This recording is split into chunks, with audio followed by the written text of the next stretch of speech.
Hi, I'm Nathan from Serious Geeks, and this video is going to be about a tactical and strategic analysis of the state of play for Warhammer 40,000. So far, it's quite early days, but when you look at the codex books that have been released, there is definitely a shift to a more elite-focused army list. By that, I mean look at the most powerful armies out there. Death Guard come back in a big way.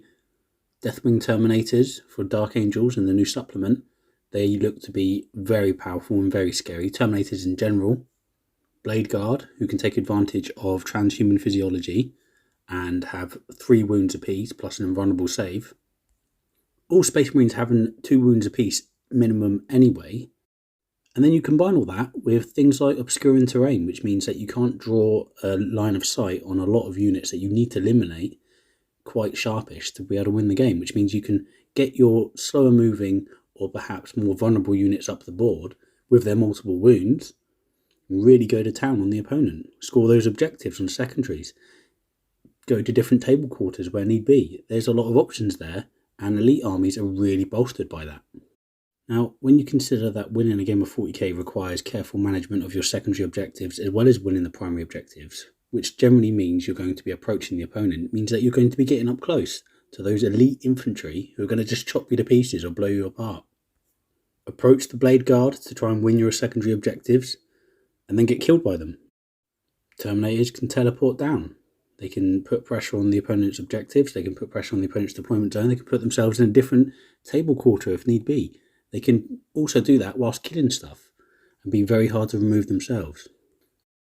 Right now, looking at the game, you can see that there is a heavy slant towards heavy infantry dominating the game. Everything seems to favour them. Of course, we've not had a codex book that really favours hordes traditionally anyway. Things like Tyranids, Genestealer Cult, even Astra Militarum, definitely Orcs. So we don't know how those armies will actually fare when they come out, and they may actually have a massive boost in power. The nearest we've got are Necrons, and they only have 2 units really that can be operated as a horde, or even close to it, and that would be the Warrior Squads and Flayed Ones. Even so, they're quite expensive, and they do get a little bit of benefit in that they have 1 wound on their profile, which means reanimation protocols helps them the most out of all the units in the army. Indeed, warriors can even reroll 1s when they make their reanimation protocols. And there are plenty of other units out there, such as Ghost Arcs and Technomancers, that give additional benefits to bringing back warriors over other units. So what does this mean for my interpretation of where 40k is going? I do think there's a heavy slant towards heavy infantry and elite infantry right now, but I don't think that's going to be permanent. I do think we're going to see some interesting rules and boosts for certain armies and certain units. Obviously, special rules can artificially increase a unit's effectiveness or durability on the table, but there's also other things you can do without actually adapting that unit too much to be too specialised. One great example, and one that I do think we will see, is a discount at buying surplus models. As an example, you might buy 10 Orc Boys for 80 points, and then buy in extra Orc Boys on top of that for only 5 points each.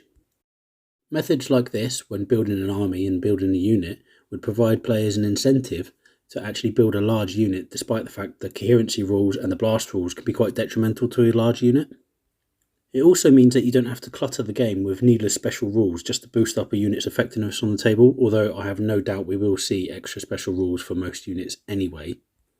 Even the humble Necron Warrior got an extra special rule regarding rerolling 1s when it did its reanimation protocols, so we're bound to see some special rules, of course, perhaps an additional attack, as we do have for a lot of units anyway, when above 20 strong, so you have a points discount for having larger units and they're more powerful at the time. What this does to readdress the balance just remains to be seen.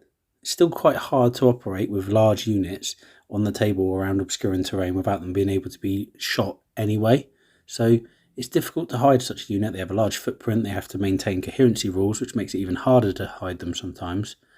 And it is a bit unclear exactly how this would work in comparison to the heavy elites choices that we might see predominantly dominating the tournament scene at the moment in competitive play. Now, regarding army list evaluation, whether people take predominantly shooting or melee focused lists or a little bit of both, I do see a lot of players are starting to take armies that can take a massive punch, particularly in the form of Blade Guard veterans, Terminators, etc., but they also seem to be able to get up close with decent melee units as well, be it through teleportation or outflank, and they have some very close range firepower in the form of Melter.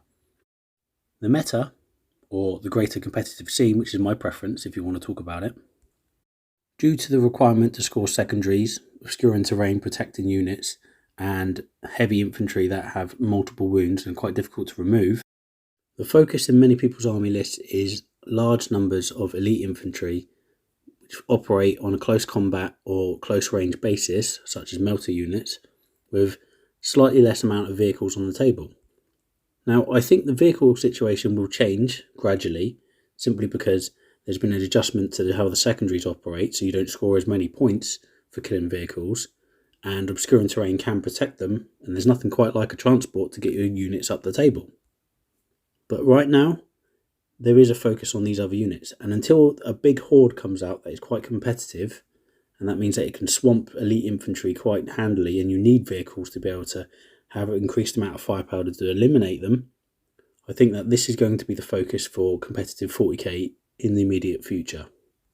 So in summary, to try and readdress the balance of elite infantry dominating everything, we need a new codex book for Tyranids or Orcs or Genestealer cult that produces a benefit to having large numbers of infantry, which will change the weapon systems that people use. You can't just focus on Melter if you're going up against 80 Orc boys and a couple of dreadnoughts at the back. You're going to need to cull those masses. You can't do it just with plasma guns either. Anyway, that's just my thoughts on the current state of Warhammer 40,000 right now.